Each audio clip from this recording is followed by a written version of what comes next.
بسم اللہ الرحمن الرحیم۔ صرف 5 منٹ کا مدرسہ قرآن و حدیث کی روشنی میں 9 صفر المظفر۔ نمبر 1، اسلامی تاریخ۔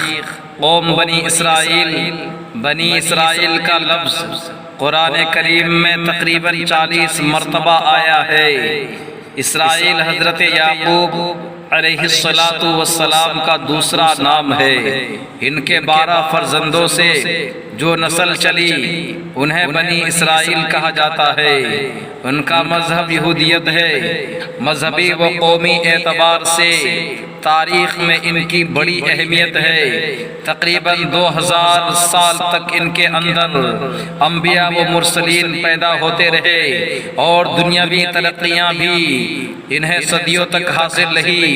حضرت داؤد و سلیمان علیہ السلام جیسے اللہ کے رسول اور عظیم سلطنت و حکومت والے بادشاہ، اور حضرت یوسف علیہ السلام جیسے جلیل القدر نبی اور شاہ مصر اسی قوم میں پیدا ہوئے۔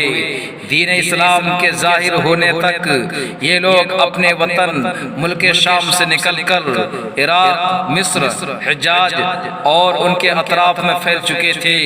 خاص طور پر مدینہ منورہ کے ارد گرد ان کی آبادیاں تھیں۔ یہ لوگ بڑے مالدار اور تجارت میں ماہر سمجھے جاتے تھے۔ اللہ تعالیٰ نے قرآن کریم میں بار بار ان پر اپنے خصوصی نامات کا تذکرہ فرمایا ہے۔ ساتھ ہی ان کی بدعمالی، بدعہدی یعنی وعدہ خلافی، مسلمانوں اور اللہ کے پیغمبروں کے ساتھ ان کی بدسلوکی اور دوسری بہت سی خرابیوں کا ذکر کیا ہے، اور انہیں اپنی حالت درست کرنے کا حکم دیا ہے۔ نمبر 2، اللہ کی قدرت، زمین کے خزانے۔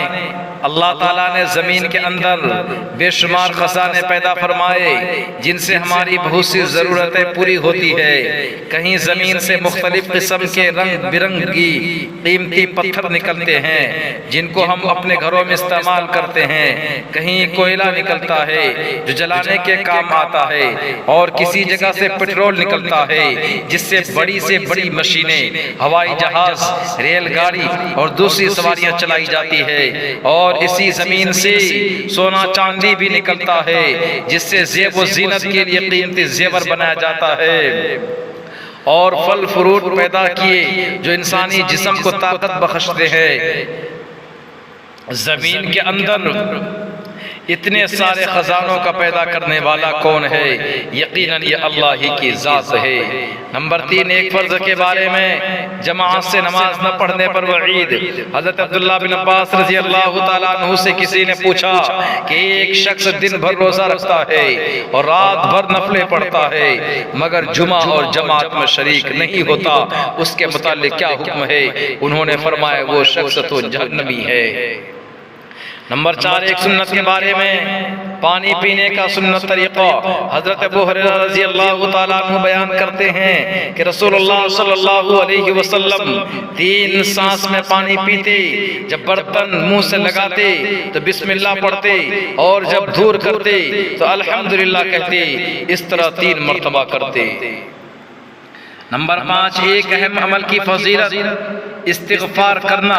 رسول اللہ صلی اللہ علیہ وسلم نے فرمایا دلوں میں گناہوں کی وجہ سے ایک قسم کا زنگ لگ جاتا ہے جیسے تانبے کو لگ جاتا ہے، اور اس کی صفائی استغفار ہے۔ نمبر 6، ایک گناہ کے بارے میں، شہید کو بھی قرض ادا کرنا ہوگا۔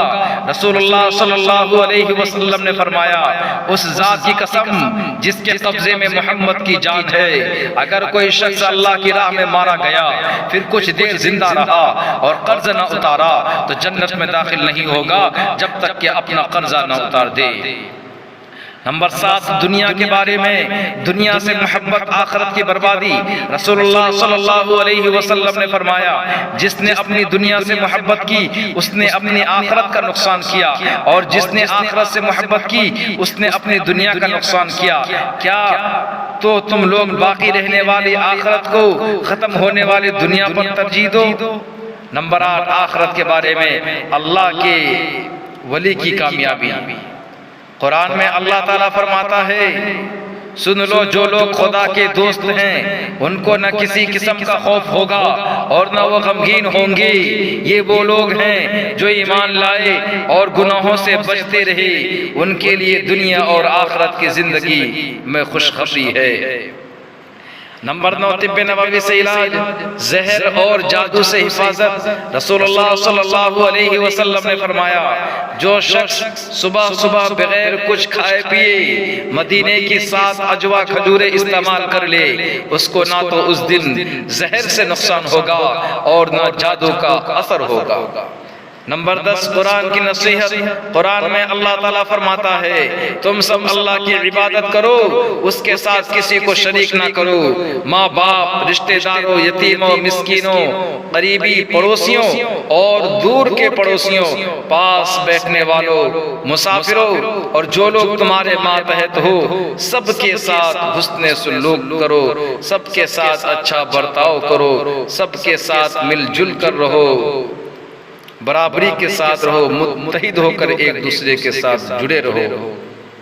اللہ تعالی ہم سب کو ان سبھی باتوں پر عمل کرنے کی توفیق عطا فرمائے، اور آپ حضرات سے میری گزارش ہے کہ آپ حضرات میرے چینل کو سبسکرائب کر لیں، برائے کرم آپ کی مہربانی ہوگی۔